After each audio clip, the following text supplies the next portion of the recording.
Bonjour à tous. Je crois qu'il est urgent de parler de la situation en Tunisie, de cette révolte, quoi qu'on en dise, même si certains pensent qu'elle est manipulée, sombrant dans une paranoïa extrême. Quoi qu'on en dise, a réveillé dans le cœur des Tunisiens une, une chose nouvelle, une possibilité, voilà, c'est quelque chose d'extrêmement positif que j'irais jusqu'à dire que même si ça a été fomenté de l'extérieur, ce que je ne pense guère, eh ben, ça peut se retourner contre eux, certainement. Bon, ce n'est que le début, mais c'est un très très beau début qui laisse augurer, on peut espérer de belles choses.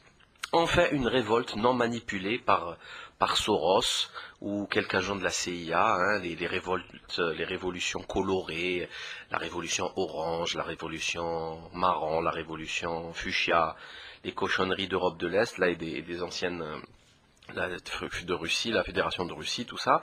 Là, ce coup-ci, c'est une révolution populaire qui, bon, certes, a été écrasée d'une manière inouïe, j'en reparlerai tout à l'heure. Et Dieu merci, Dieu merci, Dieu merci, Zine el-Fassidine Ben Ali n'est plus. Zine el-Mukharribin Ben Ali n'est plus. Il s'est sauvé comme un voleur, comme un truand qu'il est, parce qu'il n'est rien d'autre qu'un truand, ainsi que sa femme, Leila Ben Ali, de son vrai nom, de son patronyme Drabelsi, qui, selon Le Monde et les services secrets français, avant de se sauver vers Paris, mais in fine vers Jeddah, en Arabie Saoudite, qui est une honte, hein, puisque c'est une terre d'islam. C'est le centre mondial, enfin c'est le centre, c'est la Mecque, c'est le représentant des deux lieux saints de l'islam qu'il a accueilli à Jeddah, ce qui le rend complice du crime contre le peuple tunisien, voire contre l'humanité, parce que les dizaines de milliers de morts qu'il y a eu en Tunisie pendant cette période de massacre, que ce soit Bourguiba et suivi de Ben Ali, ben, il en est complice maintenant, la pourriture séoudienne. Hein. D'ailleurs, ça montre très très très bien, ça explique absolument parfaitement ce qui se passe depuis toujours. Et là, quand vous direz que Ben Ali est un ennemi de l'islam et qu'il brisait les chevilles de tous ceux qui se levaient à la prière du Fajr, de l'aurore, pour ne pas qu'il le refasse, hein, qui coupait les barbes ou qui arrachait les voiles des femmes dans la rue. Donc il a été accueilli en Arabie Saoudite. Donc maintenant, les gens bien et les assassins, les criminels, les dictateurs, c'est la même chose. Et non, ça ne marche pas comme ça. Ça prouve tout simplement que les laquais de l'entité sioniste scélérate et criminelle et du grand démon américain qui ne cesse de tuer, qui a tué des millions d'Irakiens, d'Afghans et je ne sais combien d'autres nations, ben c'est leur laquais, voilà, rien d'autre. Bref, on avance. Donc, on fait une révolte non manipulée par Soros, ça c'est déjà très très très bien, mais ils vont essayer de la colorer quand même maintenant. Alors déjà, la révolution du jasmin, déjà c'est quelque chose de vraiment minable. Tout de suite on fait dans le sentimentalisme, il fallait donner un nom à cette révolution, la révolution du jasmin. C'est assez ridicule. Décidément, la niaiserie de nos politiques et de nos journaleux corrompus n'a pas de limite.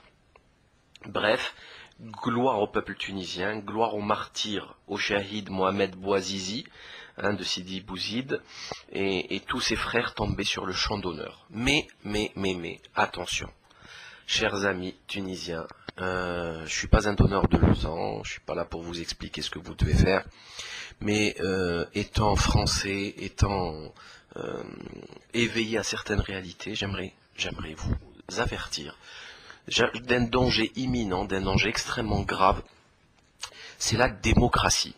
Nous ici on l'appelle démoncratie.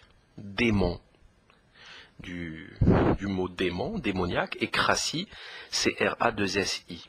parce que cette fumisterie est d'une crasse inouïe.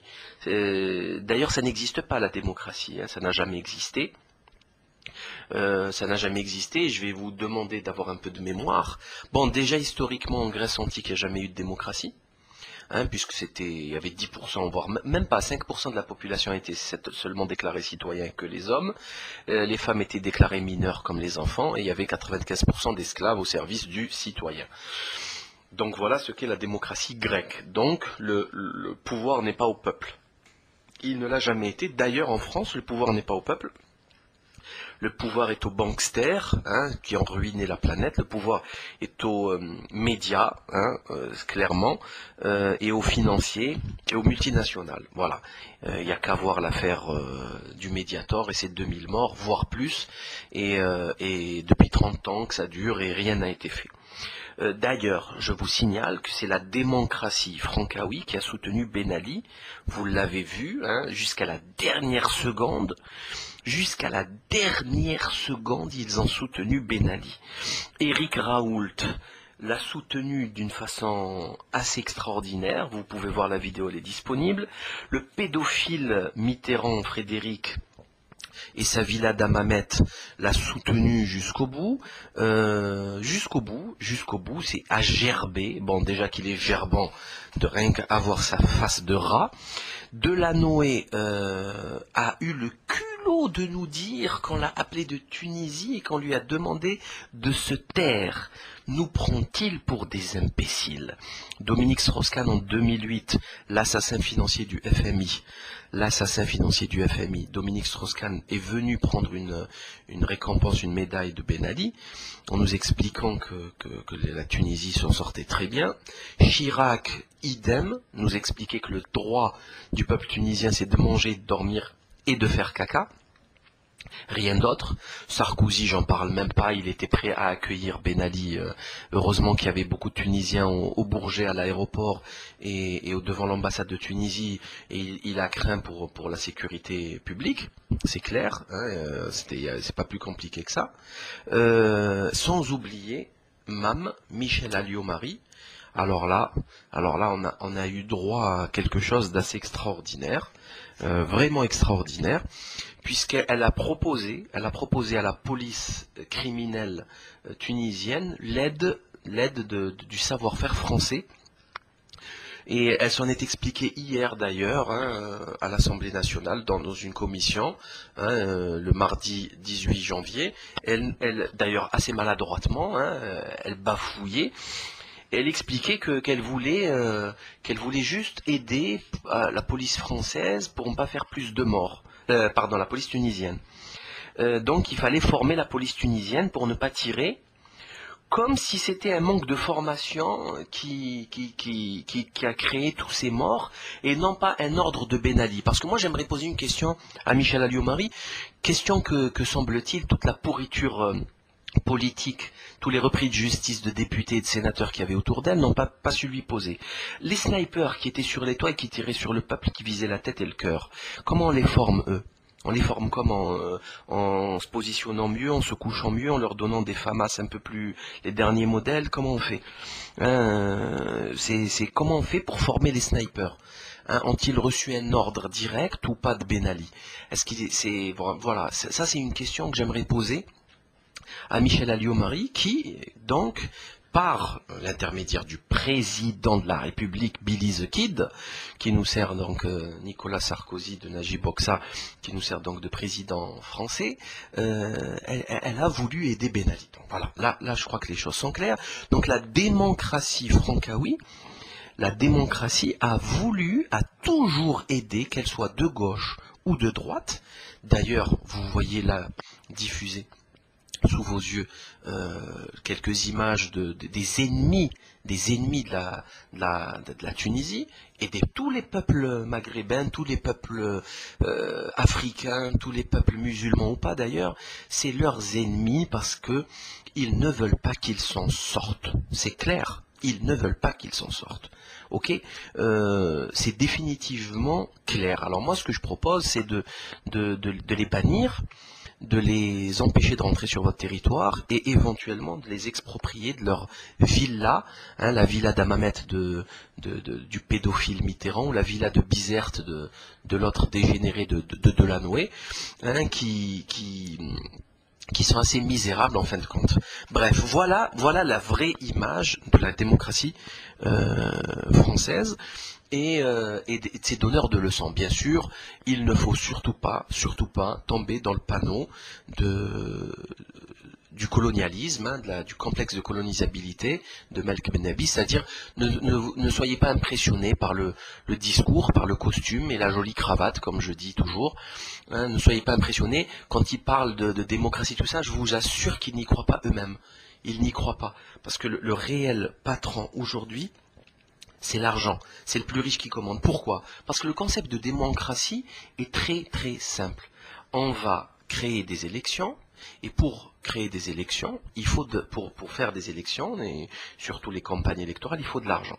Et celui qui a le plus d'argent, celui qui a la capacité d'afficher le plus de tracts, le plus de conférences et de meetings, et qui a la possibilité d'avoir des médias dans sa poche, comme TF1 pour l'UMP, etc., ou Europe 1, etc., et ben c'est lui qui gagne. Donc c'est le règne de la plutocratie. C'est tout. Voilà. C'est tout. Et rien d'autre. Sans parler de la situation réelle, actuelle de la France et de l'Europe. Hein, on nous a créé la zone euro, on est devenus des zonards pauvres. Hein, on est en train de couler depuis que l'euro est arrivé. Et eux, ils sont de plus en plus riches. Et donc, ils auront le pouvoir pour toujours. Et du coup, qu'est-ce qui va se passer en Tunisie? Celui qui accepte le règne de la démocratie, eh ben, il accepte le règne du plus riche. C'est celui qui a le plus de fric qui contrôlera le pays. Pourquoi? Parce que c'est très simple, c'est lui qui va acheter tout le monde. Il va acheter tout le monde, tous les élites politiques que vous aurez, il va pouvoir les corrompre. Il n'y a qu'à voir en Italie, Berlusconi et le Rubygate, la prostituée marocaine, c'est tout. Enfin, c'est pas plus compliqué que ça. Regardez, observez la ruine, la dégénérescence totale du modèle démocrasseux. C'est tout. Regardez vous-même.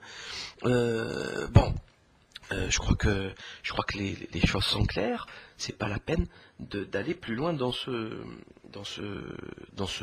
cette direction. Bon, ce qui est merveilleux, c'est que les Tunisiens se sont attaqués chirurgicalement, pour une fois, au bien du clan Ben Ali, Trabelsi, Mabrouk, etc.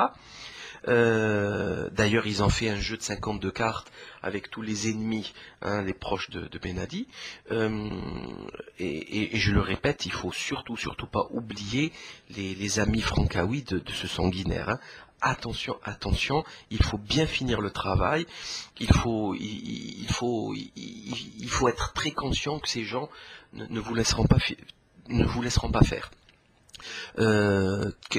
Événement très important, c'est la mort de Imad Trabelsi, le voleur de yacht, le proxénète, trafiquant de drogue, maire de la Goulette. Vous vous rendez compte, ils ont pris un voleur, ils l'ont placé maire de la Goulette. C'est le neveu de Leïla Ben Ali. C'est quand même assez hallucinant. Je propose une idée très intéressante.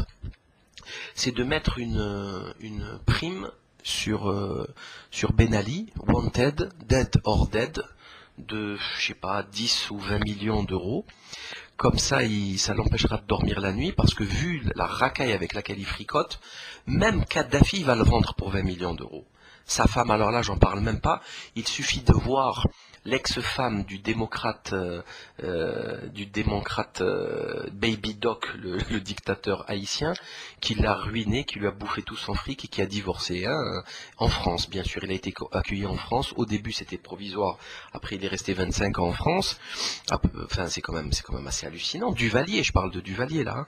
Et donc, vous verrez que Leïla Ben Ali va le vendre, hein, à Ben Ali. Elle va le vendre pour 20 millions sans aucun souci. Ça, c'est clair.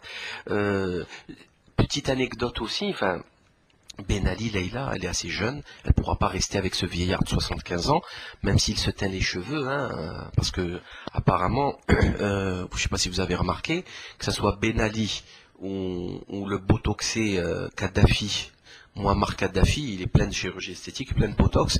Certains même disent qu'il est mort depuis longtemps et que ce n'est même pas lui.